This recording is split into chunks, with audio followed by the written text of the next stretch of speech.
warahmatullahi wabarakatuh. Waalaikumsalam. Saya hormati Pak Ustaz. Mengenai Nabi dan Rasul, sebelumnya saya mohon maaf nih Pak Ustaz ya, ngaji mungkin jarang-jarang gitu. Jadi tiba-tiba ngaji nanya gitu Pak Ustaz. Sedikit pertanyaan Pak Ustaz. Ini Pak Ustaz mengenai fenomena Pak Ustaz ya. Mengenai kalau ada satu, mohon maaf ya, ini bukan kita sedikit salah ya. Maksudnya ada sedikit golongan kebanggaan bahwa kita misalnya keturunan Nabi atau Rasul itu saja. Nah dalam konteks saya misalnya sekolah itu, saya tidak mendapati bahwa kita itu diharuskan berbangga-bangga bahwa kita adalah keturunan Nabi gitu saja.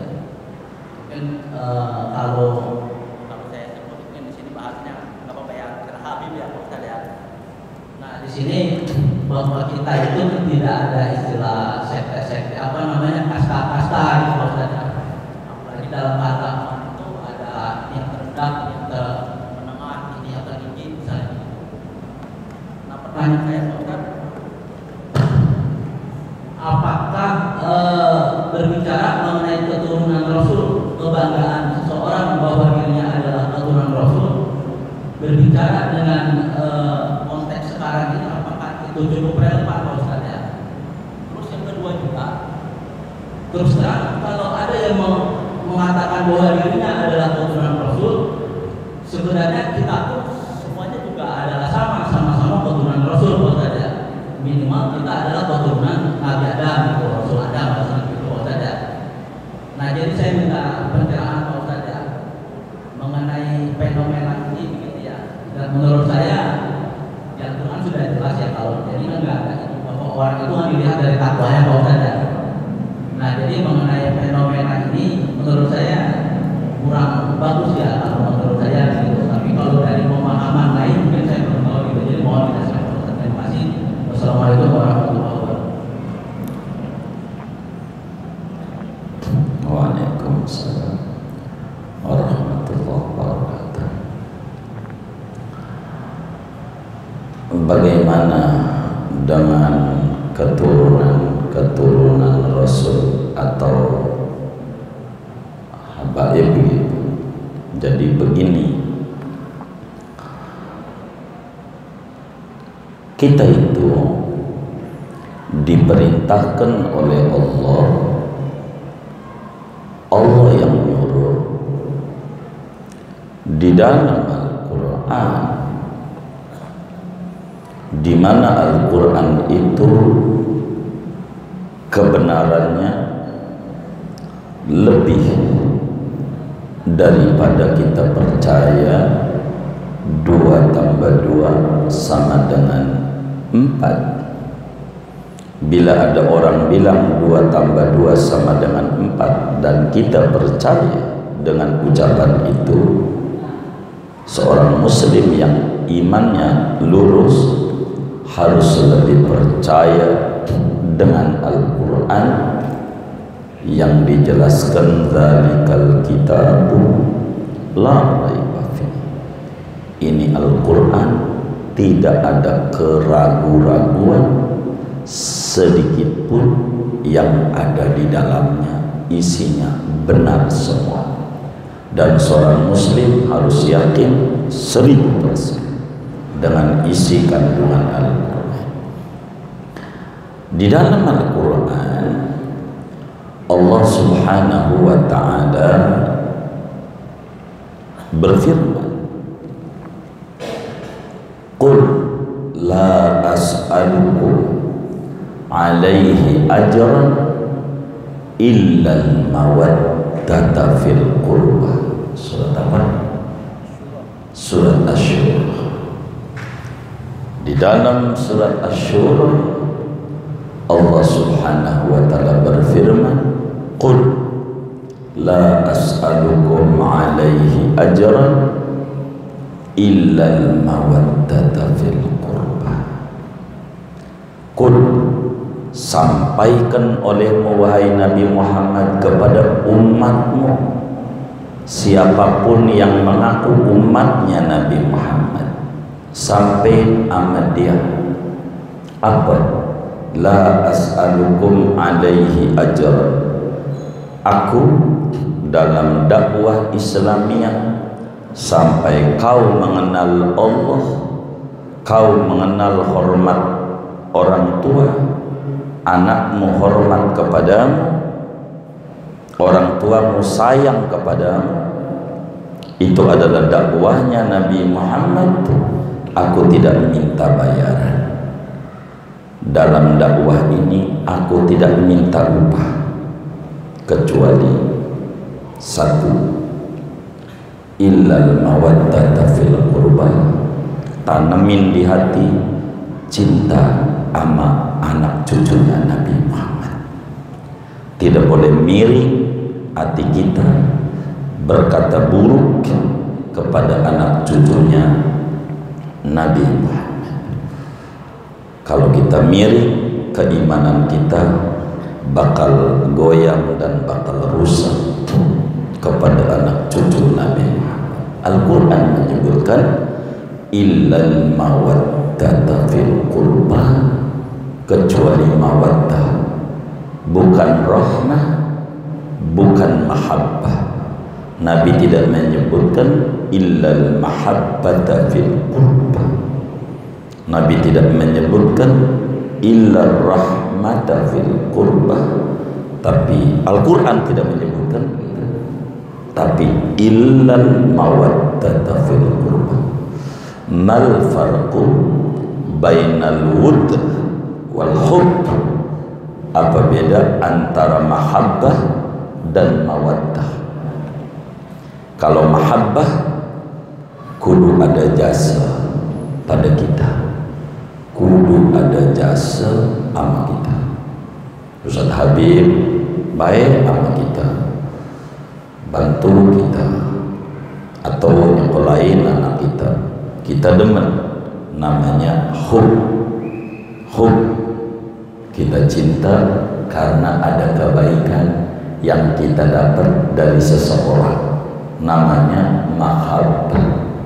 Al-Quran yang diminta mawaddah, mau dia itu baik sama kita atau dia itu tidak baik sama kita, mau kita kenal dia atau kita tidak kenal dia, kalau dia anak cucunya Nabi Muhammad, kita kudu ada di hati kita mawaddah, cinta sama Nabi, cinta sama ahlul bait. Karena itu di dalam sholat kita selalu baca Allahumma salli ala Sayyidina Muhammad wa ala ali Sayyidina Muhammad. Ya Allah, berikan rahmat kepada Nabi Muhammad dan kepada keluarga Nabi Muhammad. Kalau di hati kita goyang, nanti kata Allah, mulut wa ala ali kau benci amat cucunya Nabi Muhammad, bermasalah pada ibadah kita. Karena itu kita kudu hormat. Islam tidak membedakan kasta, itu betul.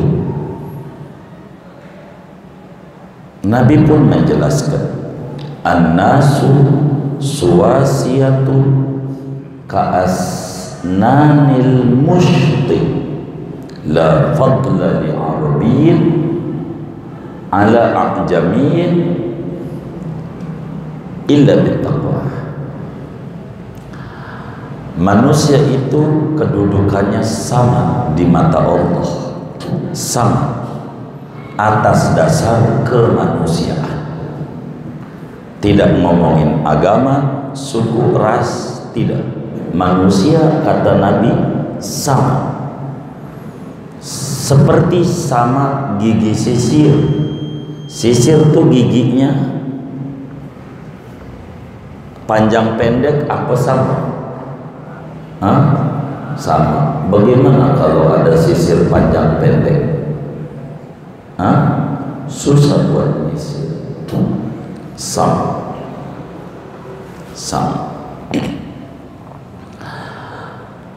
sama, seperti sama di sisi. Tidak ada nilai lebih bagi orang Arab atas non-Arab kecuali kelebihan itu dengan ketakwaan. Itu begitu. Dan Al-Quran bilang, inna akramakum indallahi atqakum, yang paling mulia daripada anda manusia yaitu yang paling takwanya. Siapa? Siapa? Hah? Siapa yang paling takwa? Nabi Muhammad. Enggak ada lagi. Itu yang paling mulia. Karena enggak ada yang paling takwa kecuali Nabi Muhammad SAW. Baru sebawahnya, sebawahnya, sebawahnya, sebawahnya. Karena kadar ketakwaan berbeda-beda. Maka kita disuruh oleh Nabi mahabbah kepada ahlul bait. Imam Jalaluddin As-Suyuti menuliskan di dalam kitab tersendiri, tesis tersendiri dengan judul Ihya'ul Mayyit fi Fadaili Ahlil Bait. Diterangkan berbagai hadis-hadis yang sahih tentang keutamaan daripada darah dagingnya Nabi Muhammad sallallahu alaihi wasallam.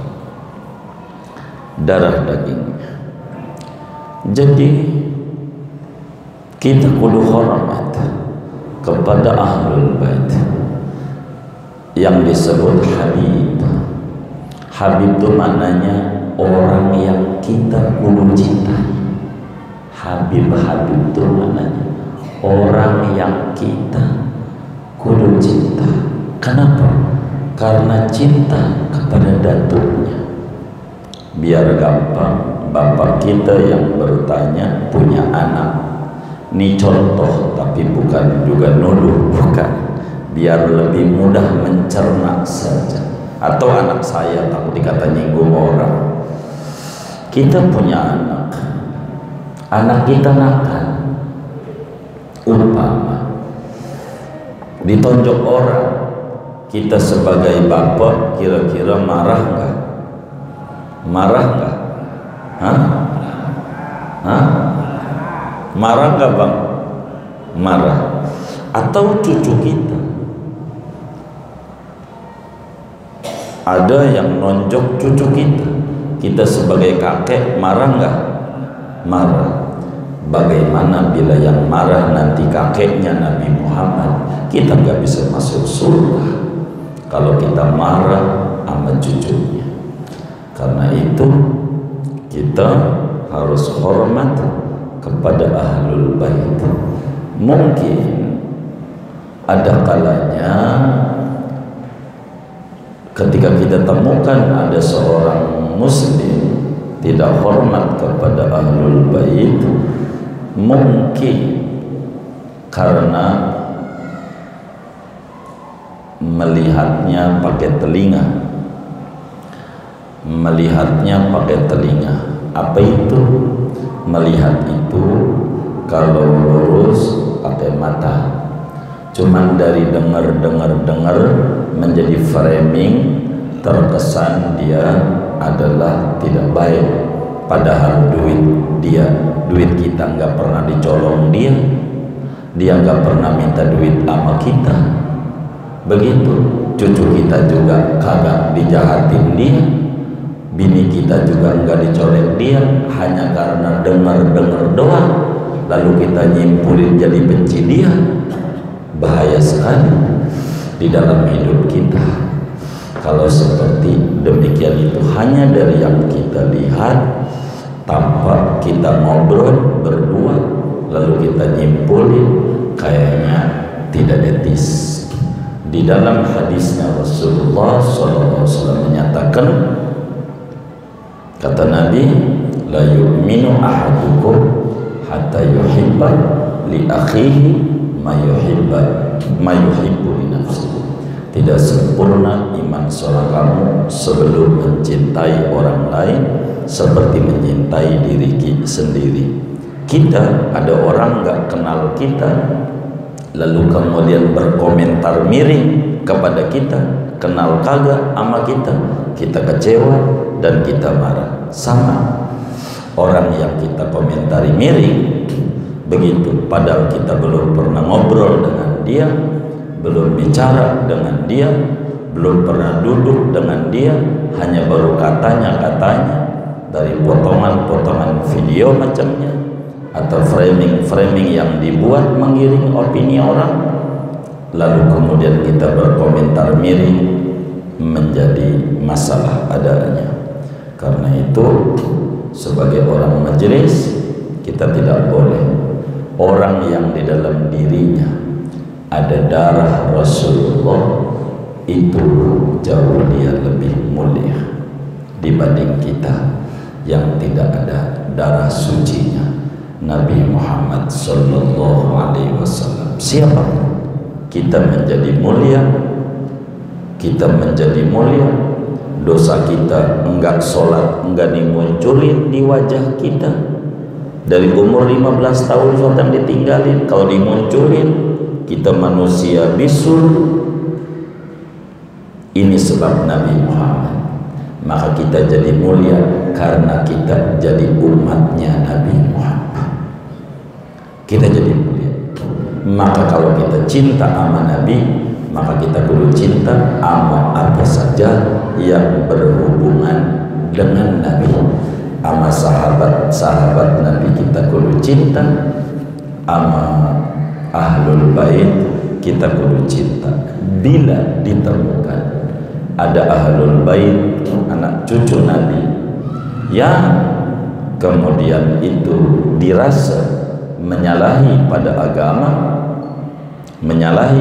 agama, maka sebagai kita umatnya Nabi lurusin. Para nih ditegur, Anda cucu Nabi jangan begitu, inilah namanya sayang amat Nabi punya cucu, begitu. Ini diatur oleh agama seperti demikian, itu diatur. Al-Quran menyatakan wa yutahhirakum tathira. Ahlul bait itu suci.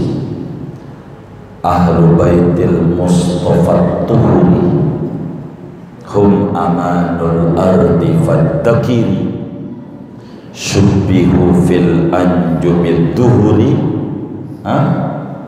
kama qad jaa fis sunan. Ahlul baitnya Rasulullah itu adalah orang-orang suci, orang suci. Mereka itu kata Nabi amanun fil ardi, penyelamat di muka bumi. Kalau nggak ada ahlul bait yang banyak tahu tentang ajaran-ajaran Nabi, maka kita repot. Ahlul bait itu kayak perahu Nabi Nuh. Siapa yang naik di perahu dia selamat, siapa yang tidak naik dia tidak selamat. Oleh karena itu barangkali karena Nabi ini ada beberapa orang dari ahlul bait, ada yang lembut begitu, ada yang tegas begitu. Ini berbeda-beda pola dakwah, namanya ada perbedaan pola dakwah. Maka ahlul bait itu mulia. Dari mana mulianya? Kiai sama ahlul bait tinggian mana? Maka dijelaskan di dalam kitab Qurratul Ain bi Fatawil Haramain, seorang ulama ama ahlul bait ama Habib. Kalau kiai gila, ada kiai gila, mungkin nyalon dewan kagak jadi, stres tuh kiai jadi gila. Kalau kiai gila masih disebut kiai enggak? Hah? Masih sebut kiai enggak? Kagak. Kenapa? Gila. Kalau habaib gila, masih disebut habib enggak? Ya masih. Dia melekat darah daging Nabi.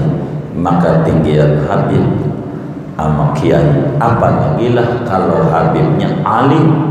Namanya kata Imamul Haddad ngambil dua. Yang pertama adalah asobah, yang kedua namanya dzawil furud namanya, karena alim dia belajar juga ahlul bait jadi alim. Nah, itu begitu. Imam Syafi'i itu ahlul bait, begitu semua. Syekh Abdul Qadir Jilani adalah habib-habib, begitu. Zaman dulu menyebutkannya syarif ama sayyid, syarif ama sayyid. Zaman dulu ada Syarif Hidayatullah Sunan Gunung Jati, itu habaib, begitu. Syarif, ada sayyid, begitu. Lama kelamaan manusia mencemooh anak cucunya Nabi, maka kemudian itu ulama supaya tumbuh mahabbah, maka menyebutkan kepada anak cucu Nabi dengan gelar penghormatan Habib. Apa itu? Orang yang kita kudu cintai, orang yang kita kudu cintai, begitu. Sebab nanti kalau dia ngadu sama datuknya, datuk tuh orang berkata kasar sama saya, repot sama datuknya, kita nggak bisa masuk surga, begitu. Dan syarat untuk menjadi wali min auliyaillah, syarat utama orang bisa jadi wali, an yakuna fi qalbihi mahabbata ahli baitil mustafa, kudu ada di hatinya cinta kepada ahlul bait, kudu ada. Enggak begitu, enggak bakalan tinggi dia punya derajat kalau dia tidak mahabbah kepada ahlul bait. Jadi dia menyebutkan Habib, barangkali ada yang menyebutkan saya adalah Habib. Ya, kalau kita barangkali kurang percaya, bisa dicek marganya apa, karena ada disebut Rabithah Adawiyah, yaitu satu organisasi yang mencatat keturunan Rasulullah, pusatnya di Tanah Abang. Rabithah Adawiyah kalau tidak salah itu ya, atau kantor pusat sekarang di Wisma Tumpang pindah, saya kurang begitu paham belakangan ini. Nah itu adalah Rabithah. Ini mencatat, sebab ada juga Habib gadungan, begitu. Bukan Habib ngaku Habib biar dihormati, gara-gara Habib gadungan inilah kadang nama habaib jadi rusak, begitu. Sehingga kita menjadi sentimen negatif, akhirnya kurang tepat mengeneralisir, semuanya menjadi salah adanya, dan ini repot. Jadi semua orang tidak boleh sombong, siapapun saja, hatta mohon maaf habaib juga tidak boleh, karena itulah ajaran datuknya Rasulullah. Tapi kita sebagai umatnya Nabi disuruh hormat sama habaib, suruh hormat sama ulama, suruh hormat sama orang tua. Ini bukan kasta, tapi perintah. Kita sama ibu kita kudu hormat, padahal sama-sama manusia, tidak ada kelebihan satu sama lain, sama-sama makhluk Allah. Paling tingginya takwa, tapi perintah Al-Quran, dia punya jasa, kita kudu hormat sama ibu kita. Maka kepada habaib, kalau kita sebagai orang majelis, tidak boleh kita berkata buruk, tidak boleh, jangan, tidak boleh begitu. Sebab apa? Tidak ada bakal ditanya di akhirat. Sama iblis saja yang nyata-nyata jahat, andai kita di akhirat tidak pernah di dunia mengata iblis laknatullah alaih, iblis terlaknat. Kita nggak pernah mengatakan begitu. Di akhirat tidak bakal ditanya oleh Allah, kenapa Anda selama di dunia tidak melaknat iblis? Enggak. Tapi kalau kita melaknat orang, menjelek-jelekkan orang, akan kita ditanya, kenapa Anda menjelek-jelekkan dia? Adakah Anda pernah ngobrol sama dia? Adakah Anda duitnya dicolong oleh dia? Adakah anak Anda dicolek oleh dia? Kalau kita nggak ada, kita jangan mau digiring. Sebagai anak majelis, sama ulama, sama habaib, kita harus sholat. Alasannya satu, cara tobatnya, pengertian dia dibanding kita. Begitu, ilmunya banyak dia dibanding kita. Begitu, maka karena ilmunya banyak dia, kesempatan diterima tobatnya dia lebih banyak dibanding kita. Kesempatan masuk surga banyakkan dia dibanding kita. Karena itu kita tidak boleh berkata buruk kepada ulama dan kepada habaib. Kita tidak boleh no comment. Kita anak majelis, sama kita ngaji sama itu ulama, ataukah kita belum ngaji sama ulama? Kalau ulama kita kudu hormat, sebab nabinya bersabda, akrimul ulama fa innahu indallahi kurma. Hormati ulama. Mau kita udah ngaji mau belum, kalau sama ulama kita kudu hormat saja, walaupun kita belum ngaji sama dia. Sama ulama kudu hormat. Kita tutup mata sesuatu yang kita tidak tahu, agar supaya kita tidak berkata buruk kepada orang lain. Ahlul bait harus ditanamkan di hati kita mahabbah kepada ahlul baitnya Nabi Muhammad sallallahu alaihi wasallam. Adapun bahwa enggak boleh sombong, ya, anak kiai, anak presiden, anak pejabat, anak siapa aja, kalau manusia dilarang oleh agama untuk sombong, sebab sombong adalah sifat daripada iblis. Al-Quran mengatakan, wa idh qulna lil malaikati isjudu li Adam fasajadu illa iblis aba wastakbar. Istikbar, kibir adalah watak iblis. Kita tidak boleh untuk berkata buruk kepada orang lain. Ini yang saya bisa jawab dari apa yang ditanya oleh Bapak kita.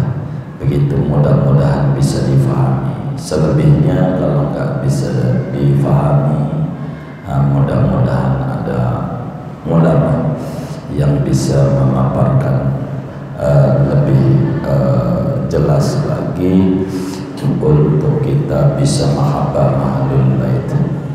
Tapi ala kulli hal, seorang muslim jangan sampai ketika sholat Allahumma sholli ala sayyidina Muhammad wa ala ali sayyidina Muhammad, ya Allah berikan rahmat kepada Muhammad dan kepada keluarga Nabi Muhammad kecuali iblis. Jangan, ya Allah, jangan, enggak boleh begitu.